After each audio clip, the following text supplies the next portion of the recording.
Waha! Checkmate! Vinny Vitty Vinci, Chester. Suck it! Do you know why you suck at 3D chess, Chester? Because I've got your only eye! Ha ha ha! Now then, if you will excuse me, Sir Loser von Loserfield, I'm gonna go get a victory snack.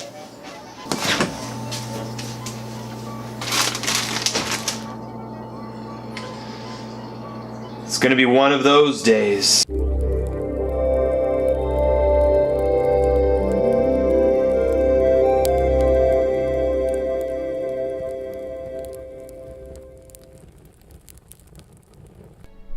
Hello ladies and gentlemen, my name is Atratzu, and today we are reviewing Imperium Romanum Gold Edition. I'm going to butcher my Latin. Latin is a language as dead as it can be. First it killed the Romans, now it's killing me. This is a Roman city building simulator developed by Haemimont Games, the same people that brought us Tropico 4. And that's how you know I'm going to have a special kind of salt for this game. The kind of salt that goes well on sausages. If you don't get the jokes in the intro, don't worry, it'll become very clear later on in this review. Imperium Romanum Gold Edition is a city building simulator which puts you in the governor's seat of ancient Rome, and your constant struggle against the population as they insist you haven't built enough flax for cloth, or complain that you're hoarding all the sausages to yourself, because you forgot to build something to redistribute the food to your citizens. Vexed? Me? I don't know what you're talking about. The NPCs in this game love me. Just take Tropico 4, for example.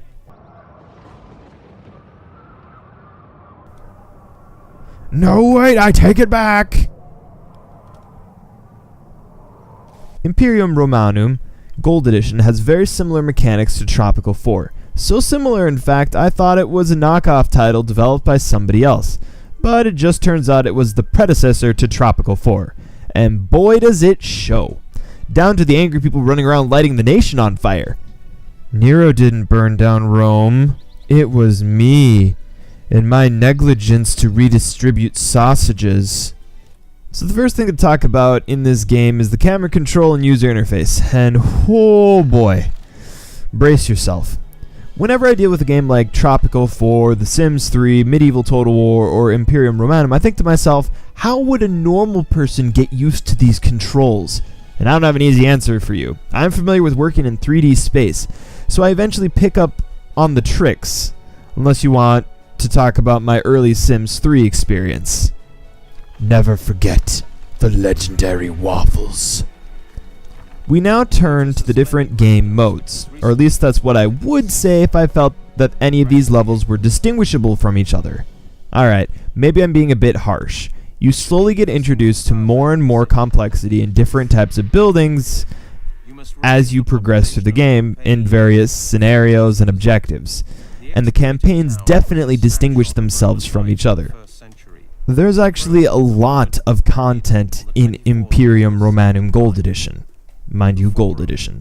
There are 4 types of game modes: tutorial, campaign, scenarios, and the Rome scenario. Doesn't sound like much? Let's go the next layer down. Okay, so tutorials are pretty self-explanatory. There are several tutorials that will teach you, number 1, the economic side, and then number 2, the battle side. And the Roman scenario is just that, a Rome scenario. There are 18 scenarios under the scenario tab. And lastly, the campaign. Oh, the campaigns. Do you remember when campaigns were really long in older games? Or should I say classic strategy games? That's the kind that you should expect in some of these. There are 5 campaigns. Do keep in mind again that this is the Gold Edition, so a bunch of these are DLC that are now bundled all together. The campaigns are the history of the Roman Empire, Conquest of Britannica, Wilds of Germania, Colonization of Africa, and Caesar's Civil War. Each campaign has about 4 levels, except the history of the Roman Empire, which has about 15 levels. Moving on to the controls. Okay, so I suggest you check out the tutorial section for yourself. It doesn't take very long to play through. It's not very difficult, and will help you get familiar with the game. but I'm not going to force you to watch me go through the tutorial, so we're going to jump into a game and I'll explain the controls from there. Let's start off with the user interface. First off, to the top right, you have the minimap, which has colors indicating the different things on the map. Red are barbarians, white is our buildings or citizens, and yellow are resources. So if you click here, resources. To the top left, you have the menu that you can click. You have the economy overview, which will tell you just how your economy is. You have the settlement overview, which will then give you more detailed information on your settlement. You have the current favor and your rank, so it tells you how you are doing overall, and it also gives you a general idea of what people think. Green thumbs up means that you're doing well.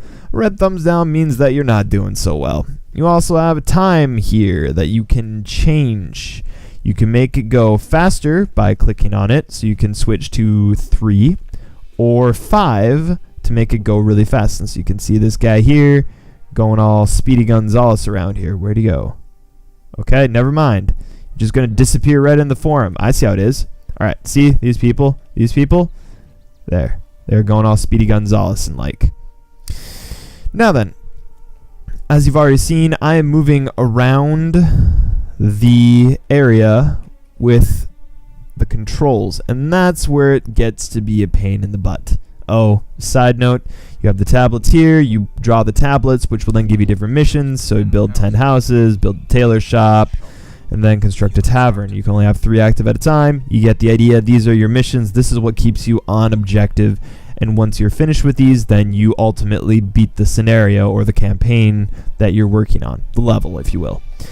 At the bottom, you also have food, construction materials, and general goods. Basically, a less detailed version of your economy overview.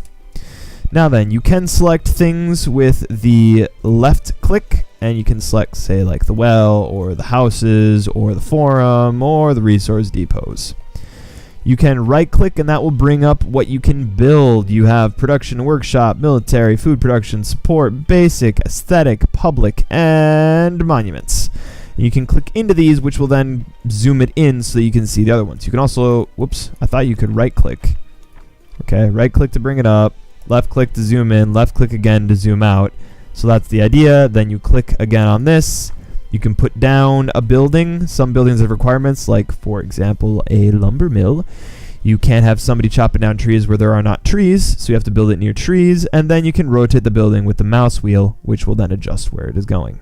Then you click again, you left click, and that will basically set the building down. Then your worker people, also known as slaves, will run all the way over here to build your lumberjack area. Now then, let's talk about the real frustrating part and the whole reason on why I'm doing this live. The controls for the camera are just insane. If you want to move the camera around, you can go to the edge of the screen and push it. So top to move forward, right to move right, bottom to move bottom, left to move left. You get the idea. That's one way that you can do it, or you can use the arrow keys. You cannot use WASD in this game. WASD will actually pull up buildings. So the W builds this farm, and the S builds whatever this is. Slave shelter. There you go. Wait, what's this? Does it start with it? Okay, so wheat farm, slave shelter, D. Okay, D is for woodcutters. Wait, what? Lodge? That doesn't make any sense. You get the idea. You can't use WASD. You can use the arrow keys to move around.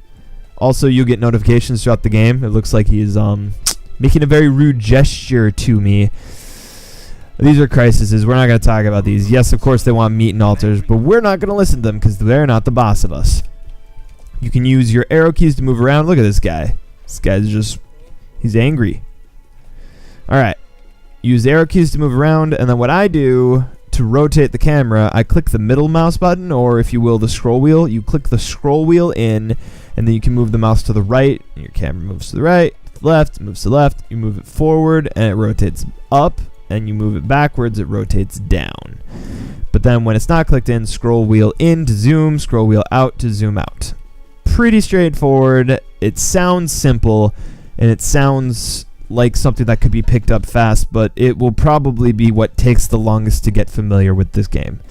Again, remember, I played Tropico before I played this game, so I was already a little bit familiar with the camera controls. So I jumped right in and I was like, these all feel very familiar. Yes. But that's really the introduction to the user interface and the controls for the game. Okay, we know about the levels and we know about the controls. What do we do now? I hear you asking. Do you really want to know?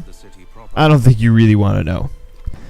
Now you serve this guy. That's right, Governor. You thought you were some bigwig, but this whole game's purpose is to make this guy happy. Make sure he has food, clothes, and doesn't get impaled by barbarians. Okay. Maybe I'm being a little bit simple about the game still, but generally speaking, your goals and objectives are to keep your citizens safe, provide food for them, and to click on the tablets in the bottom left corner of the screen and complete them in order to finish the mission. But other than the different scenarios and different tablets telling me what to do and what my overall goal is, that's about all there is to say about the game. Now, I should also point out that you can break it down to two different mechanics. You got the economic route and then you have the combat route. Not all of the missions are giving you complex missions that are going to require you to do combat. Actually, some of the missions don't even have combat capable options in them at all. They take out that option completely and you can't build barracks or anything like that. But for those that you do combat, it does add another layer of complexity as you're keeping your citizens safe. Now, there are a few features, or lack thereof, that I'd like to mention before wrapping up this review. There are in-game achievements, however, note not Steam achievements at this time. Try as I might, I just have that achiever mentality. And if you really want to prove yourself, this is what you need to consult. There are a lot of achievements out there. By the way, I have no actual interest in completing these achievements because there's no foreseeable reward for doing so. You gotta give me rewards if you want me to try, game developers. There are scores for getting missions done faster or more effectively. These scores will yield you a title. Don't know what that title does. I've got more titles than I can use. You combine all the titles I've gotten across all my MMORPGs I've played. The noble, hallowed, insane clown, king, slayer, pilgrim, illustrious achiever, Atratzu the First would cordially like to invite you to thumbs up his video and subscribeth to his channeleth. In conclusion, this game is kind of meh. It's not a bad game, but I found myself getting bored. Even if my citizens are pissed off at my governing skill, I still never really felt emotionally invested in what they thought of me. Honestly, I felt more invested on those little punks in Roller Coaster Tycoon.